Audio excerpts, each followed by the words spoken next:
2P lagi. Nah, ini kita kebetulan ya, kita banyak dapat pertanyaan dari teman-teman Indonesia yang di Selandia Baru ya terutama ya.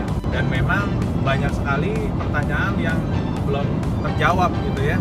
Jadi ini kita sekalian aja nih, mumpung kita mau ketemu sama Pak Dubes ya, Bapak Duta Besar atau Yahya, nanti kita tanya bareng-bareng ya.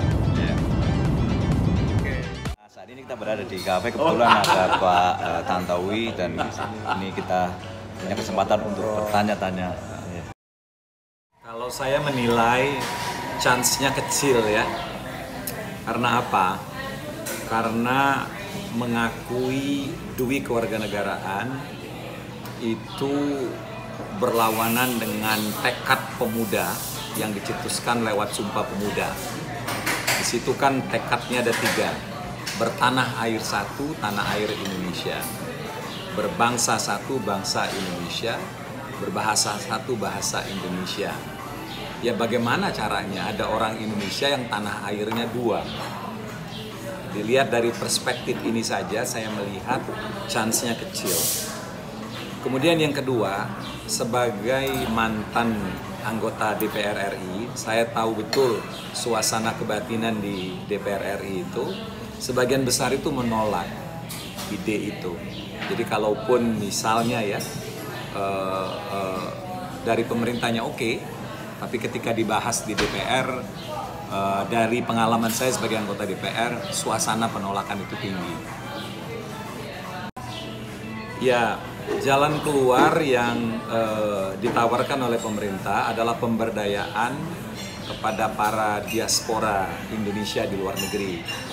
Kita sadar sesungguhnya bahwa para diaspora itu banyak yang memegang posisi-posisi penting di negaranya. Banyak juga figur-figur berpengaruh, dan yang lebih penting lagi mereka ini peduli sekali terhadap perkembangan Indonesia dan ingin berkontribusi. Nah, ini adalah fakta yang tidak dinafikan oleh pemerintah. Nah, oleh karena itu Kementerian Luar Negeri menggagas suatu program yang pada intinya adalah mengakomodir potensi yang dimiliki oleh para diaspora Indonesia di luar negeri tersebut. Nah, ini sedang digodok, sedang dalam proses akhir. Mudah-mudahan dalam waktu yang tidak begitu lama, kita harapkan dalam tahun ini program tersebut bisa berjalan. Artinya bahwa tanpa perlu merubah warga negara, tapi mereka masih tetap bisa berkontribusi dan mendapatkan privilege yang utuh ya, sebagai mantan orang Indonesia atau penduduk setempat yang mempunyai kepedulian besar karena sesuatu dan lain hal terhadap Indonesia. Nah, ini apabila kita terapkan, saya rasa ini bisa memberikan avenue ya yang sangat luas kepada siapapun bangsa atau warga negara di suatu negara yang mempunyai kepedulian terhadap Indonesia. Ya, Selandia Baru ini memang surga untuk banyak hal ya, termasuk adalah untuk bekerja. Udaranya enak, pemandangannya bagus, orangnya baik ya. Terus kita mempunyai kesamaan kultur. Artinya kultur kita tuh nggak jauh-jauh banget dengan orang di sini, khususnya dengan suku asli yaitu orang Mauri. Dan ada satu fakta lagi juga bahwa mereka memerlukan banyak tenaga kerja. Nah, sekarang ini memang kita sedang menghadapi suatu isu, terutama di pemerintahan baru sekarang ini.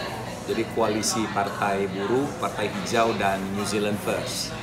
Mereka sangat mementingkan kemajuan dari negara ini dengan memanfaatkan sumber daya yang mereka miliki dengan semaksimal mungkin.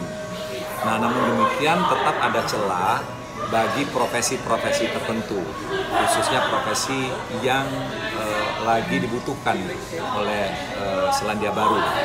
Misalnya profesi di bidang kesehatan, di bidang IT, ya, jasa pembangunan, ya. Ini adalah profesi-profesi yang sangat dibutuhkan. Nah, ini adalah profesi yang harus kita isi karena kompetisinya rendah. Nah, tentu saja yang di bawah itu misalnya bergerak pada sektor hospitality, ya, sektor perkebunan juga dibutuhkan. Nah, semuanya ini harus dipayungi oleh suatu kerjasama antara Selandia Baru dengan Indonesia. Ada beberapa lapangan pekerjaan di mana belum terjadi kesepahaman antara kita dengan Selandia Baru. Nah, misalnya yang paling banyak dibutuhkan itu adalah bekerja untuk season tertentu. Misalnya mahasiswa yang break kuliah atau siapapun yang ingin bekerja untuk jangka waktu 6 bulan sampai setahun bisa memanfaatkan apa yang disebut dengan working holiday visit. Nah, ini banyak sekali digunakan oleh para mahasiswa dari Eropa, bahkan dari Amerika. Nah, kita belum, karena kita belum menandatangani kesepahaman itu. Ini sedang diproses di Kementerian Tenaga Kerja dan kementerian-kementerian terkait lainnya. Kalau ini sudah disetujui nanti, ini peluang besar bagi para mahasiswa ya ataupun lulusan yang tidak mau terikat terlebih dahulu tapi ingin bekerja sambil berwisata. Fee-nya gede tuh ya, per jamnya paling tidak itu $17 per jam. Tinggi itu. Jadi kalau dia kerja 8 sampai 10 jam jadi $170 per hari, ya kan? Udah hampir 2 juta tuh per hari. Ya, gimana dapat income seperti itu sambil jalan-jalan? Nah, kemudian ada peluang juga yang besar bagi kita dan ini sudah kita tanda tangani, yaitu untuk sektor perkebunan ya dan peternakan. Nah, di sini dibutuhkan pekerja paruh waktu untuk pemetik buah ya. Kemudian juga halal slaughter. Nah, kita sudah masuk itu, tapi kuotanya itu belum mencukupi karena kita masih harus bersaing dengan tenaga kerja serupa dari tempat yang lebih dekat, utamanya dari Fiji dan negara-negara Pasifik Selatan.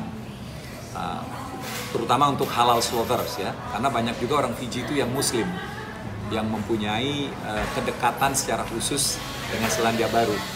Okay. Nah, kita harus bersaing dengan mereka. Nah, kalau di sektor-sektor lain yang skilled worker, bidang-bidang yang mereka butuhkan itu tidak begitu sulit. Bahkan untuk mengapply permanent residence pun, kalau kita mempunyai kemampuan atau ilmu seperti itu, prosesnya jauh lebih mudah ketimbang kita masuk sebagai tenaga kerja biasa. Jadi singkatnya, bekerja di sini mungkin, sangat mungkin, asal ya pertama itu diutamakan yang statusnya adalah permanent residence.